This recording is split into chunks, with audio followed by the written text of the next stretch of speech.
To me, the power of dystopian texts lies in its ability to entertain an audience with alternate and future worlds while simultaneously expressing authorial concerns. Fahrenheit 451 explores a world where books are incinerated under the guise of maintaining social order. Originally written by Ray Bradbury and adapted in 2018 by Ramin Bahrani, Fahrenheit 451 is a precautionary tale shaped around censorship of information and contradicting beliefs. Bahrani chose to direct it in a time of rapid technological advancement, saying, "Its themes resonate in today's web-obsessed, hyper-distracted society."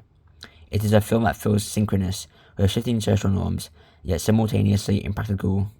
While Paul Lynch's novel Prophet Son is more grounded upon real-life events, based on present civil wars such as Syria, the story is centered around the mundane life of a mother as she navigates a progressively deteriorating society.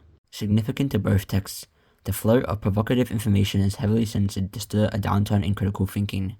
This leads us to our first idea of epistemological control. Humans are inquisitive by nature. We seek knowledge in all forms and constantly learn throughout our lives. This instinctual pursuit of knowledge and truth is what drives Montag to read and Eilish to survive. To restrict and control that instinct would be chain our minds. The restriction of independent thought is first evident in Larry's prosecution. The setting is bleak, lifeless, and a continuous sense of surveillance looms. The GNSB's total control is solidified in, it is up to a state to decide what it believes or does not believe according to its needs. The moth trapped in the light, symbolic of Larry's situation, is confronting yet visceral to the reader.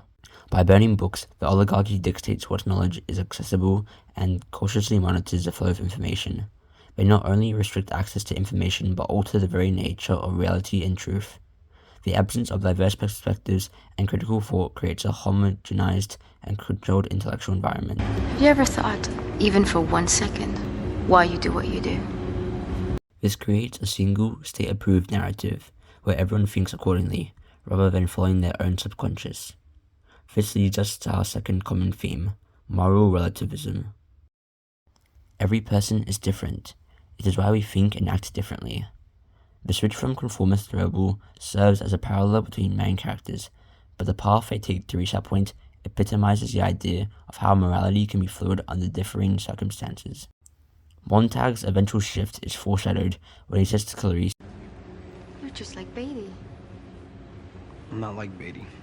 Throughout, the motif of his hands controlling him is employed, as if he were infected, suggesting that what he does and what he thinks contrasts. In Prophet Son, writing in the third-person omniscience provides insight into each character. Their characterization is shaped by their morality. Eilish poses a contradictory setting. The depictions of house chores juxtaposed with the gradually intensifying authoritarian regime unfolding around her as her life starts to progressively fall apart is a perplexing perspective. Yet she justifies this, saying, "My career and Larry's jobs and the kids at school." By offering unique perspectives, they expose the fragility of established social norms and confront the audience's preconceived notions and sense of safety. The allegory of the cave is alluded to in this way, as men in caves perceive the shadows as the truth, like in Fahrenheit 451, where the cave is symbolic of this dystopian world and the men as the populace.